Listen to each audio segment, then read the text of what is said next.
Welcome to steno dictation. अगर आप हमारे चैनल पर नए हैं तो हमारे चैनल को सब्सक्राइब करें और बेल आइकन ज़रूर दबाएं। डिक्टेशन 5 सेकंड बाद शुरू होगा।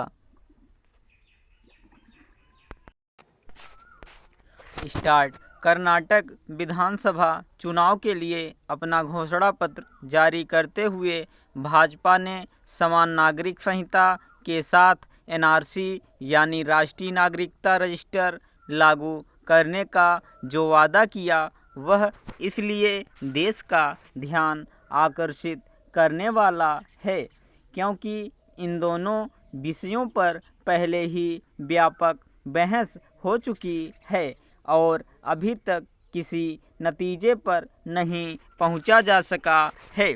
कर्नाटक के पहले भाजपा उत्तराखंड, हिमाचल प्रदेश और गुजरात विधानसभा चुनावों के अवसर पर भी जारी अपने घोषणा पत्रों में समान नागरिक संहिता लागू करने का वादा कर चुकी है।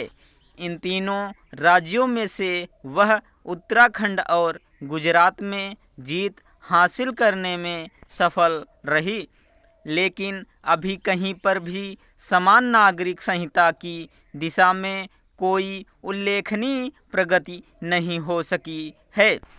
अभी तक न तो उत्तराखंड और न ही गुजरात सरकार प्रस्तावित समान नागरिक संहिता का मसौदा प्रस्तुत कर सकी है। समान नागरिक संहिता लागू करना भाजपा का पुराना संकल्प है, लेकिन उसे पूरा करने के मामले में अभी तक न तो केंद्र सरकार के स्तर पर कोई ठोस पहल हुई है और न ही भाजपा शासित राज्य सरकारों की ओर से। यदि केंद्रीय सत्ता संग भाजपा शासित राज्य सरकारें समान नागरिक संहिता को लेकर वास्तव में संकल्पबद्ध हैं तो उन्हें इस दिशा में आगे बढ़ते हुए दिखना चाहिए।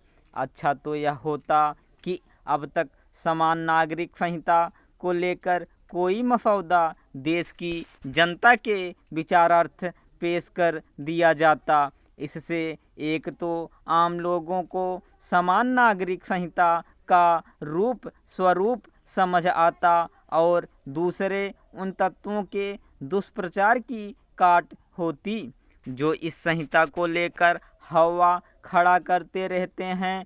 यह हवा इसके बाद भी खड़ा किया जाता है कि गोवा में समान नागरिक संहिता ना जाने कब से लागू है।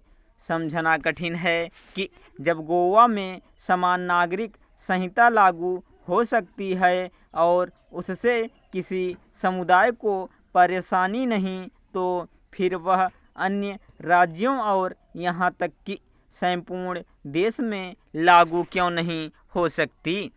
समान नागरिक संहिता को लागू करने में देरी का औचित्य इसलिए नहीं क्योंकि विवाह, तलाक, उत्तराधिकारी और विरासत संबंधी अधिकारों को एक जैसा करने की आवश्यकता जताई जा रही है।